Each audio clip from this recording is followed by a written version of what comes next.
Hello there, how are you doing? You know what? I'm actually quite stuffed up. That's why I've only got the babies. I've caught the virus. I'm sick. I Michael's sick. Everybody's sick. So excuse me. really, I'm going to be poking fingers in nose throughout this interview.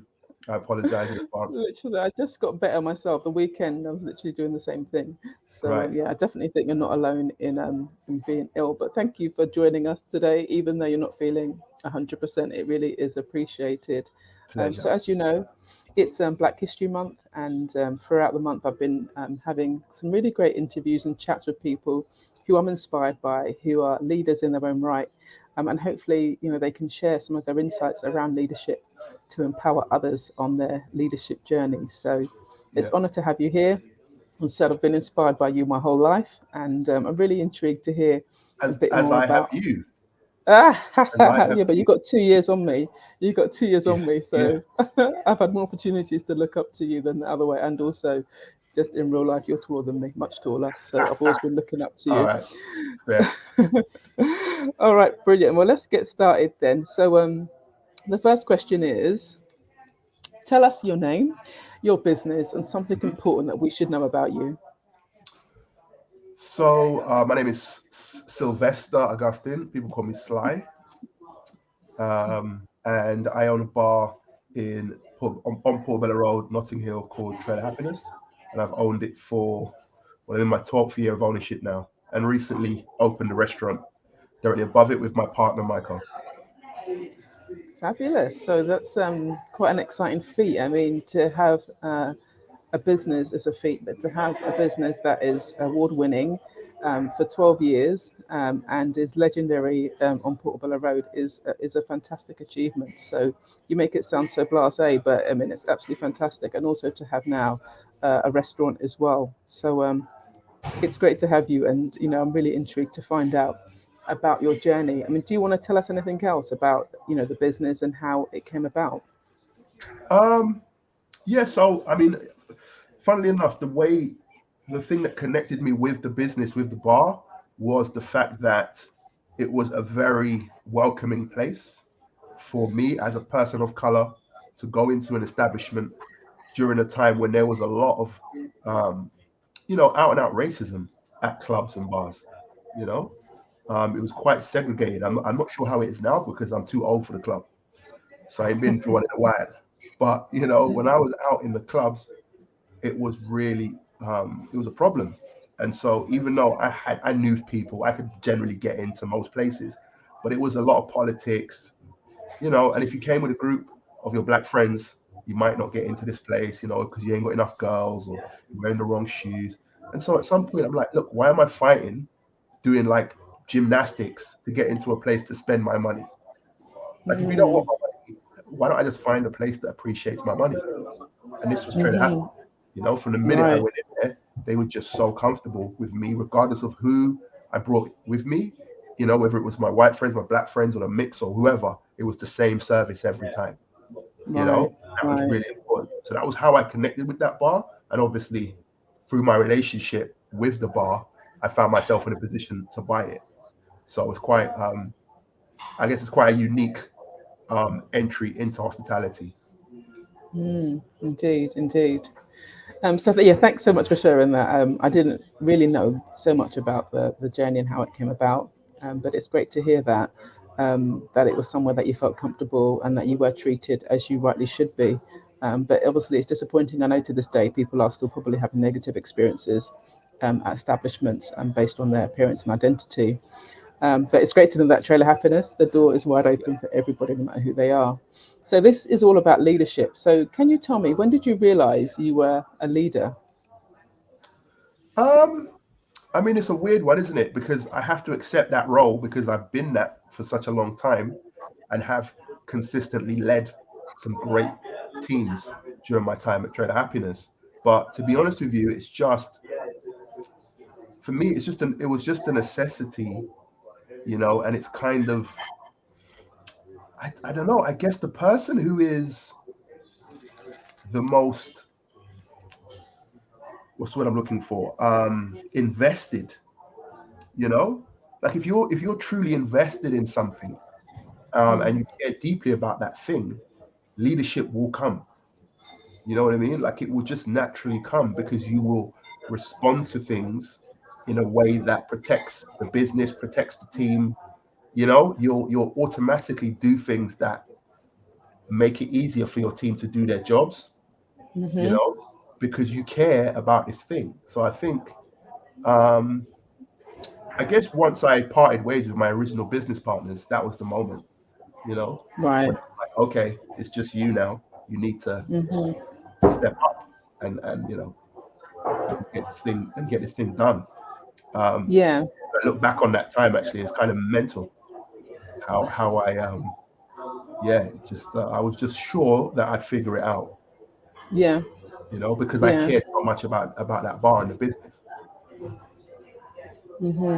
And the people, because I think you say, like, you just get it done, but you can be a leader because you've got responsibilities, you've got a business, you've got a team, but it's all Massively. about being an effective leader, right? Mm, So what advice yeah, would you share with others who are currently kind of progressing in their careers and are striving yeah, to be effective leaders in their organizations, not just a leader but of an yeah. effective one?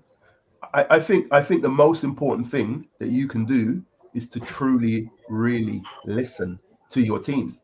You know, in order to lead, you have to understand what things each individual person needs, what things they're not sure about, where the encouragement might be best delivered. Like you need to listen to the needs of your team if you're gonna lead them. You know, leadership isn't just telling somebody what to do, giving out instructions. You know, it's kind of really there's a certain element of nurture there, um, and kind of being and offering some level of support. Like in order to lead, the person or the people that you're leading need to feel safe. You know, they need to feel supported and they need to believe that they're taking the right journey.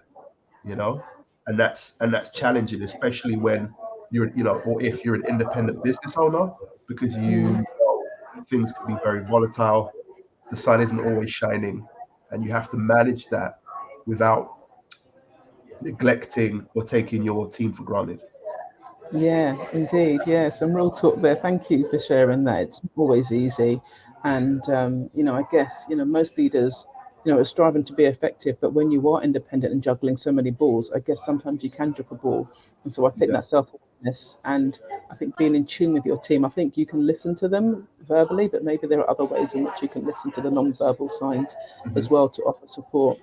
Yeah. So spoke a bit about the business already, but kind of what goals are you currently working towards within the business and in your personal life? What are the big things that you're striving towards at the moment? Yeah. So obviously, um, now we've got the two little ones, which is I'm just trying to create um, this machine because the restaurant also has a takeaway aspect to it, a coffee Right, shop aspect to it. It has a retail element to it. You know, we're doing day food like brunches and breakfast stuff in addition to the evening. So I'm really right, trying to create this combination of complementary elements that mean that the business can sustain itself regardless of whether we don't just need to rely on a busy Friday and Saturday night in right. order to make our money. You know, we want to make Yeah, money on coffee and sandwiches in the morning. We want to make money on dinners and private bookings upstairs in the evenings. You know, we want to spread our offering, or we want to increase the offering so that we can be the solution for many many things, right? Because then you hope people will just choose you because it's easier. They can do all the things in one place. It just yeah. makes it a bit of a no-brainer. So that's kind of where we are now. And the challenge is to just get our name out there, um, but in a good way and with good reputation. You know, Yeah, yeah, of course. I mean, I guess if they're not interested in dinner, then they might be interested in other offerings. So, I mean, it's a great idea to obviously diversify and to ensure that there are many different income streams coming in. But yeah, this is a great platform to share yeah, about it. And so hopefully you will get some people that are interested in finding out more about the restaurant alongside the bar.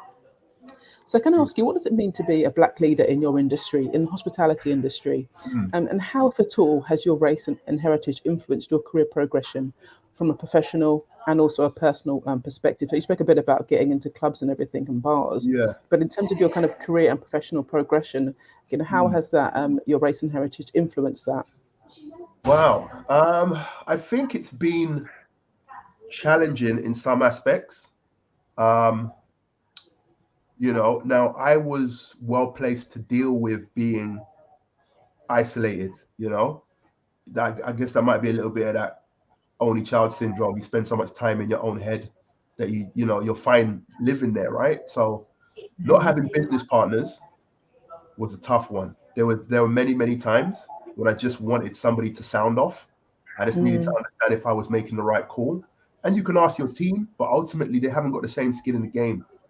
It's just not. It's just this is very difficult. Sometimes it does happen that way, but it's very rare that you have somebody who's working with you in a business who can really understand it in the way that you do as an owner or be as invested as you are.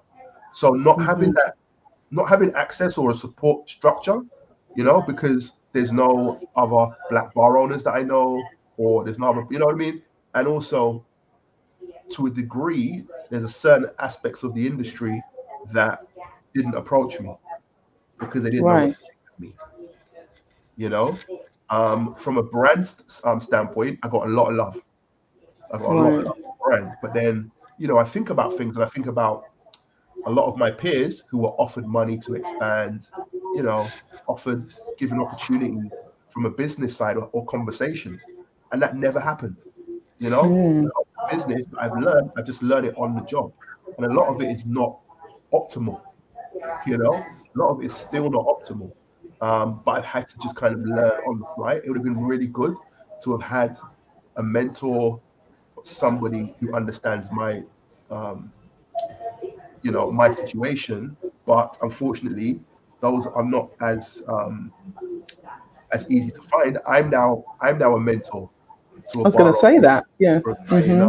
a guy in Sheffield, and it's really cool to be able to give him advice and to whenever I can, like help him out with issues that he might be dealing with, try and help him not make the same mistakes that I made, um, Hmm. Hmm.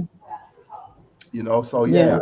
I think that was quite challenging. You feel a little bit isolated, and you just have to kind of get on with it, and you make mistakes that you probably didn't need to make because you don't have that network support or that access. Um, Yeah. but similarly, there are people out there who are really excited to see you in the space and who want to actively help and want to be seen helping, of course, which is fine. That you need to Yeah. if you need to, like get your quota in or do your feel good moments. Yeah, come help my business stay open. It's absolutely good. Yeah. But I mean, you do have a lot of support. I mean, I was going. It's amazing to think that you've had, the bar for all this time, Yeah, and I've never really seen you stressed about it. But I'm not around you all the time. yeah. But you definitely keep things. I You seem always to be say in control. I don't know if you remember like the Avengers film, right? But Mm. there's a scene in where the Hulk, right, Bruce Banner lands, and Captain America Mm. goes to him. Now might be a good time to get angry, and he turns to him and he goes, "That's my secret. I'm always angry." Right? Right. That's Right. kind of like me. Like I swim in stress. I swim in Right. it. Like it's not the enemy. It's just my Mm. default. Do you know what I mean? I'm just in it. Mm. So like Wow. I just accept it, let it flow over me. Like it's just the thing. I mean, ultimately, look, coming from where we came from, um, and we had like pretty good childhoods, but there was also Hmm. always some like random nonsense going on, whether that be like local violence or whatever, man. It was kind of stressful, right? When you work in business, I